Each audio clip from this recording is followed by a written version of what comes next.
우리 술투기에 꽃이 피었어요. 처음 진짜요? 진짜. 네, 안녕하세요. 저는 SK증권에서 건설과 건자재 담당하고 있는 신서정이라고 합니다. 반갑습니다. 네. 안 그래도 건설이 너무 궁금했고 네. 실제로 주변에서 건설주 사신 분들이 많았거든요. 이번에 정책 발표 앞두고 샀다가 뭐야 이게 이거야 라고 실망하신 분들도 있었는데 저희는 좀 길게 보기 위해서 네. 지금 부동산 시장에서 어떤 정책들이 나오는지 우리가 봐야 되는 것들 좀 챙겨주세요. 결론적으로 말씀을 드리면 2월 4일에 주택 공급책이 발표가 됐고 83.6만 호라는 어마어마한 수치가 발표가 됐습니다. 이 중에서 서울 시내에서만 한 32만 호 정도가 공급될 것으로 예정이 되어 있고 네. 이게 어느 정도의 큰 물량이냐면 분당 신도시 3개에 해당되는 분량인 거예요. 강남 3구 아파트 전체를 포괄하는 개념이기도 하고요. 이렇게 생각을 해보면 퀀티티, 즉 정량적인 측면에서는 어마어마한 양이긴 하거든요. 네. 다만 퀄리티, 즉 질적인 측면에서 봤을 때는 좀 생각을 해볼 만한 여지가 여러 개가 있을 수 있을 것 같아요. 첫 번째로는 여기 83.6만 호 중에서 한 13만 호 정도가 정비 사업으로 구성이 되어 있는데 이걸 어떻게 계산을 했냐면 전체 가용 물량에서 정부가 예상하는 참여율을 곱한 거거든요. 네. 그럼 정부가 예상하는 참여율보다 만약에 실질적인 참여율이 미진하다라면 이 공급수가 못 채워질 수도 있겠죠. 그리고 두 번째로는 공공주도이기 때문에 아무래도 이런 부분에 대해서 좀 신뢰성에 대한 이슈도 존재한다라고 말씀을 드려볼 수 있을 것 같아요.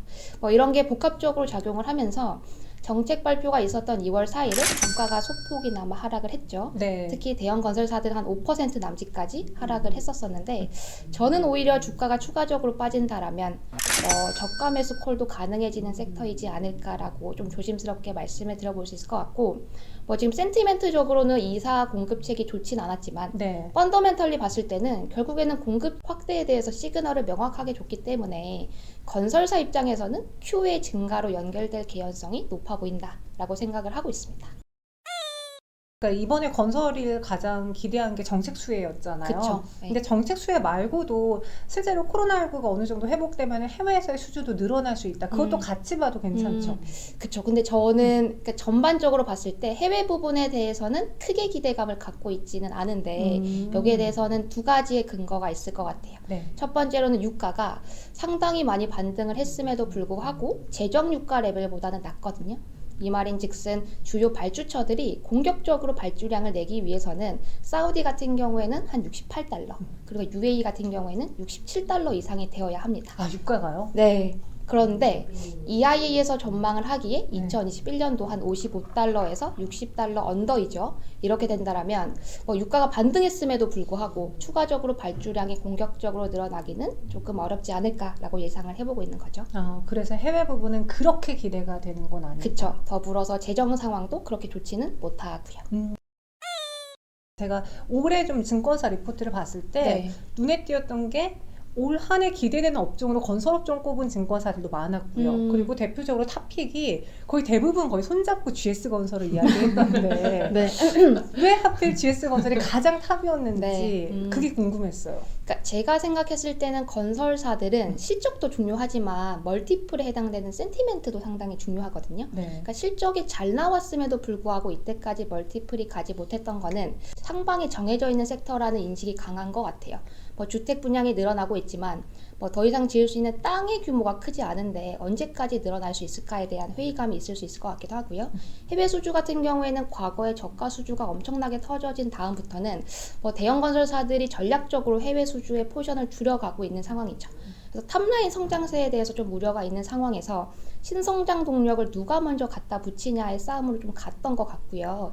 이 관점에서 GS건설의 허윤웅 사장님이 과거 신사업팀이기도 했었고 이번에 사장으로 취임한 다음부터 상당히 공격적인 신사업에 대해서 진출 방향성을 보이고 있는 상황이어서 좋게 볼 수 있는 부분이 너무나도 많습니다. 네, 펀더멘털리도 너무나도 좋고요. 5대 대형 건설사 하면은 GS건설, 현대건설, 대우건설, 대림산업, HDC예요? 삼성물산이 포함되나요? 네, 현대건설, GS건설, 대우건설, 과거의 대림산업, 지금은 DLE로 됐고요. 네. 그리고 삼성엔지니어링. 네. 삼성 삼성 엔지니어링. 네, 물산은 사실 지주에서 보시는 분들도 계시고 네. 복합 기업이다 보니까 네, 대형 건설사이긴 하죠. 네. 네. 그래서 삼성물산 제 친구는 그랬어요. 사실 건설사들 많은데 삼성물산이 유독 안 갔다. 말씀하신 것처럼 지주사 그 성격이 강해서 안 가니까 네. 아 얘도 똑같이 키 맞추기 할 거야라고 샀다가 괜히 샀다고 후회하는 친구가 있거든요. 그 색을 좀 버리긴 어렵나 보네요. 아무래도 건설 부문만 구성되어 있지 않다 보니까 베타가 건설로만 가지는 않는 상황이기는 하죠. 네. 중소형 건설사들은 어때요? 요즘에 또 워낙 맞아. 좋았잖아요. 맞아요. 자이언스앤디랑 뭐 이런 것들. 그쵸. 자이언스앤디가 유증 발표 이전까지는 상당히 좋았었는데 유상증자 발표가 있은 다음부터 조금 센티가 안 좋아지긴 했고요. 네. 근데 다만 저는 디벨로퍼들은 유상증자를 단순히 안 좋게 해석하기는 어려울 것 같아요. 결국에는 자금을 모아서 토지를 잘 인수해서 분양가를 올려서 판매하면 나중에 실적으로 찍힐 수밖에 없기 때문에 뭐 D&D 같은 종목도 그렇고 자이언스앤디 같은 종목도 뭐 유사한 컨셉으로 보시면 될 것 같고 뭐 대림건설이라는 종목도 최근에 많이들 질문을 하셨거든요. 네. 중소형 건설사인데 대림 산업의 이편한 세상 브랜드를 함께 쉐어를 하고 있죠. 이 부분이 결국엔 수주로 연결이 될 것 같고 제가 예상을 하건대 2021년도가 분양 물량 한 7,000세대 이상까지는 충분히 바라볼 수 있는 시점이어서 분양 물량도 늘어나고 실적도 늘어나고 센티도 좋다 이렇게 생각을 하고 있습니다. 그럼 대형주랑 중소형 건설사들의 매력을 좀 절대적으로 비교하자면은 현재 투자하기에는 그래도 대형 건설사가 좀 더 우세한 편인가요? 저는 대형주 중심으로 접근하는 게 맞으실 것 같아요. 그러니까 뭐 정책 발표 이전에 기대감이 엄청나게 좀 크게 반영됐었던 시기는 뭐 상대적으로 시가총액이 작은 종목들이 주가 상승률도 더 높을 수밖에 없기 때문에 네. 중소형주 중심으로 접근을 했던 것도 맞을 수 있을 것 같거든요. 근데 뭐 정책 발표가 있고 세로 뉴스라고 하죠. 실질적으로 뉴스가 나오면 종목을 파는 경향이 높기 때문에 그럼 상대적으로 올랐던 분만큼 차익 실현을 할 만한 니즈도 강해 보인다라고도 생각을 해보고 있습니다. 그럼 실제로 드세요. 네, 몸이 말라서. 네. 네. 건설사들 제가 기억하기로는 저 옛날에 그 남북경협주로 네. 건설사가 묶였을 때 제 인생에 처음으로 GS건설과 현대건설로 그렇게 돈을 벌 수 있다는 걸 처음 봤거든요. 언제쯤 얘기야? 하루 만에 상한가 거의 그쵸. 부근까지 18년도에 올랐었잖아요. 네. 그때 뭐 난리가 났었죠. 와, 진짜 까마득하다 이 이슈도. 난 근데 그때는 정말 건설사만 볼 정도로 굉장히 핫했어요. 맞아요. 네. 그 센터장님이 건설 애널들을 상당히 사랑했었던 시기이죠. 네, 그 시기가 다시 오긴 좀 힘들까요? 남북 경협 때만큼의 기대감이 반영되기는 어려울 것 같고요. 네. 다만 펀더멘털을 동반한 그 멀티플의 상승은 충분히 기대를 해볼 수 있을 것 같아요.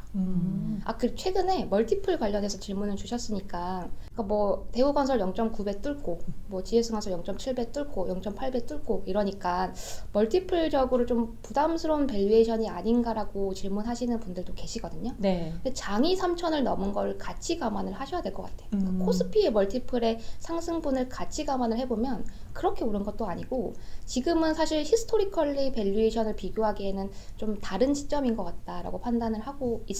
여전히 뭐 각 사별로 ROE 대비 PBR을 비교해봤을 때 저평가 매력이 여전히 부각이 되고 있다라고 저는 판단을 하고 있어요. 밸류에이션이 올랐다고 하더라도 향후 나오는 실적이 뒷받침이 되면 밸류에이션이 또 낮아질 수 있는 거잖아요. 그렇죠. 그리고 코스피가 전반적으로 밸류에이션 상승했기 때문에 네. 그 부분도 반영해서 보셔야 된다. 말씀하신 것처럼 2월 4일에 정책 발표했을 때 건설주랑 같이 간 게 시멘트주? 정말 같이 갈 수 있는 종목이라고 보시는지요? 그쵸. 그러니까 건설도 착공부터 준공까지 그 밸류 체인이라고 하나요? 그러니까 타임라인에 따라서 진도가 다르게 되거든요. 네. 예를 들어서 제일 초반에 기초공사 할 때 PH 파일 먼저 들어가고요. 두 번째로 골조공사 할 때 시멘트라던가 뭐 철근 같은 게 들어가고 뭐 준공되면서 후단에 가구가 들어가는 이러한 밸류 체인인데 그러면 시장에서 생각을 하시기에 요 순서대로 주가가 반영되지 않을까라고 생각을 하실 수 있겠지만 그렇다기보다는 과거 박근혜 정부 때 주택 공급에 대한 기대감 그리고 주택 시장이 워낙 활황기를 보였었을 때를 좀 생각을 해보면 주가가 동시에 같이 움직이는 측면이 있어요. 시공사도 오르면서 네. 시멘트사도 오르고 뭐 가구에 대한 관심도 증대되고 이런 관점에서 생각을 해보면 시멘트사 물론 수요단 늘 것 같고 P에 대한 기대감도 있는 상황이긴 한데 주가적인 측면에서 봤을 때 모멘텀도 괜찮다라고 보고 있고요. 뭐 가장 대장주인 쌍용량해 같은 부분도 특히 비용단에서 효율화를 상당히 많이 하고 하고 있기 때문에 탑라인의 성장세뿐만 아니라 이익률 개선을 통한 이익 개선까지도 기대가 되고 있다라고 정리를 할 수 있을 것 같습니다. PEG8 관련해서 아이스 동서도 확인해 볼 수 있잖아요. 그쵸. 제가 굉장히 잘하시네요. 네네. 거. 네. 제 관심 종목 안에 또 있었던 종목이라 이 아이스 동서를 증권사에서 많이 또 커버했어요. 맞아요. 그쵸? IS 동서 네. 다 좋죠. 뭐 건설도 좋고, 뭐 말씀하신 부분도 좋고, 폐기물 부분도 좋고. 네. 그래서 저는 굉장히 좋게 보고 있는 건설사 중에 하나예요. 굉장히. 네. 복합 쪽이다. 아니 그리고 폐기물 업체들도 커버를 하고 계셔가지고 리포트를 많이 내놓으셨는데 그 중에 이제 YN텍이 최근에 끝까지 신고가 흐름이어가지고 네. 폐기물은 여전히 모멘텀이 유효하다고 보세요? 네, 저는 사실 건설도 좋아하지만 폐기물 산업을 굉장히 사랑을 하거든요. 그러신 것 같더라고. 굉장히 사랑하십니다. 죄송해요. 뭐 어찌됐건 네. 2021년도는 특히 생활 폐기물을 차치하고 말씀을 드렸을 때 특히 지정 폐기물 쪽에서 단가의 상승 여력 여전히 남아있다라고 보고 있고요. 말씀하신 YN텍이라는 종목도 그렇고 TY 홀딩스라는 종목도 제가 폐기물 관련해서 저가 매력이 너무나도 부각이 되고 있는 시점이다라고 많이들 강조를 드렸었는데 네. 뭐 주가 이 정도로 반영되는 건 충분히 일리가 있는 수치라고 생각을 하고 있고요. 특히 뭐 증설 모멘텀도 있었잖아요. 한 200억 원 가량 투자를 하면서 2022년도부터는 소각 부분뿐만 아니라 스팀 매출도 풀리 반영이 될 것 같은데 요걸 땡겨서 봐보면 충분히 싸다콜 여전히 통할 수 있는 종목이다라고 생각을 하고 있습니다. 리포트에는 TY 홀딩스는 없었는데. TY 홀딩스가 제가 코멘트로만 작성을 아마 했을 거예요. 제 커버리지가 아니기는 합니다. 네, 그러니까 그래서... TY 홀딩스 중에서는 아래쪽에 있는 TSK 코퍼레이션 그 중에서 매립 쪽을 상당히 좋게 보고 있고요. 네. 여기 갖고 있는 매립장들 뭐 센트로나 에코시스템 봐보면 영업이익률이 80%를 상회하거든요. 와. 그만큼 엄청난 알짜 사업이고 저는 단기간 내 공급 해소가 좀 빨리 일어나기가 쉽지 않은 환경인 것 같아서 이러한 이익률이 단기간에 꺾일 가능성은 없어 보인다. 즉 실적 매력도가 상당히 부각돼 보인다라고 말씀을 드릴 수 있을 것 같아요. 그러면 사업농업 차원에서 저희가 별점을 한번 매겨보고 싶은데요. 네. 건설업종 2021년 별점을 5점 만점에 준다면 한 몇 점 정도 주실 수 있겠어요? 건설업종만 봤을 때 2020년도 대비 확실히 증익 위주이고 뭐 센티도 좋으니까 3.5점 가겠습니다. 3.5점. 좀 애매한가요? 난 4점 나오고 4점 가겠습니다. 4점. 눈치 보고 올리시네요. 4점. 이렇게 말씀드릴게요. 2021년도도 연간으로 보면 되게 길잖아요. 네. 그러니까 상고하저로 저는 보고 있기 때문에 뭐 상반기에 4점, 하반기 3점 하면 3.5점이 딱 맞겠네요. 네. 네. 폐기물은 점수가 어떻게 될까요? 저 4.5점 볼 수 있을 것 같습니다.